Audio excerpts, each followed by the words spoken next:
తాజా అంశం చూస్తున్నాం. సూర్యాపేట కలెక్టరేట్లోకి టీజీవీపీ సంఘం కార్యకర్తలు చొచ్చుకు వెళ్లారు. బోధనా రుసుముల బకాయిలు వెంటనే విడుదల చేయాలంటూ పోలీసులను నెట్టివేసి మరీ కలెక్టర్ గదిలోకి దూసుకువెళ్లారు. కలెక్టర్ గదిలోని ఫర్నిచర్ ధ్వంసం చేశారు. ఈ ఘటనలో పోలీసులపై జాయింట్ కలెక్టర్ సంజీవరెడ్డి ఆగ్రహం వ్యక్తం చేశారు. కలెక్టరేట్కు బందోబస్తు ఏర్పాటు చేయాలని ముందుగానే గుర్తు చేశామన్న ఆయన బందోబస్తు చర్యలు తీసుకోకపోవడంపై ఘటనకు కారణమని మండిపడ్డారు. కలెక్టర్ గదిలో ఆందోళనకారులు ఫర్నిచర్ ధ్వంసం చేయడం హేయమైన చర్య అని వ్యాఖ్యానించిన ఆయన ఈ ఘటనపై విచారణ జరిపిస్తామని తెలిపారు.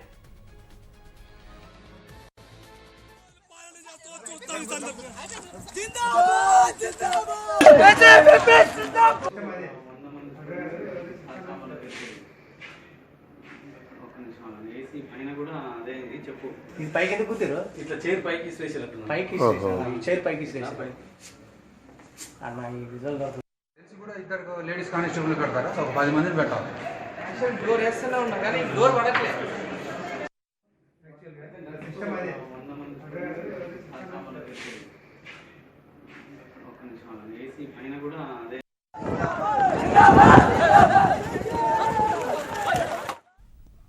సూర్యాపేట కలెక్టరేట్లోకి టీజీవీపీ సంఘం కార్యకర్తలు చొచ్చుకెళ్లారు.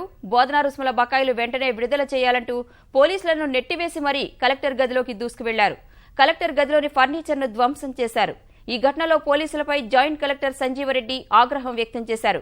కలెక్టరేట్కు బందోబస్తు ఏర్పాటు చేయాలని ముందుగానే గుర్తు చేశామన్న ఆయన బందోబస్తు చర్యలు తీసుకోకపోవడమే ఘటనకు కారణమని మండిపడ్డారు. కలెక్టర్ గదిలో ఆందోళనకారులు ఫర్నిచర్ ధ్వంసం చేయడం హేయమైన చర్య అని వ్యాఖ్యానించిన ఆయన ఈ ఘటనపై విచారణ జరిపిస్తామని తెలిపారు.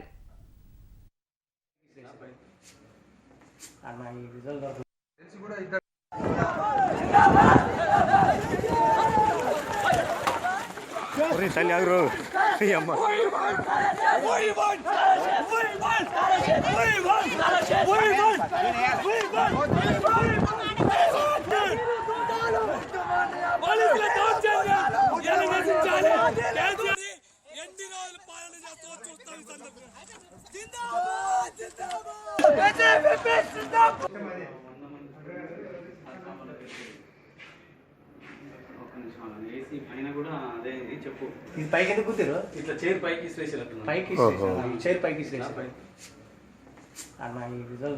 తెలిసి కూడా ఇద్దరు లేడీస్ కానిస్టేబుల్ పెడతారు. ఒక 10 మందిని పెట్టాలి.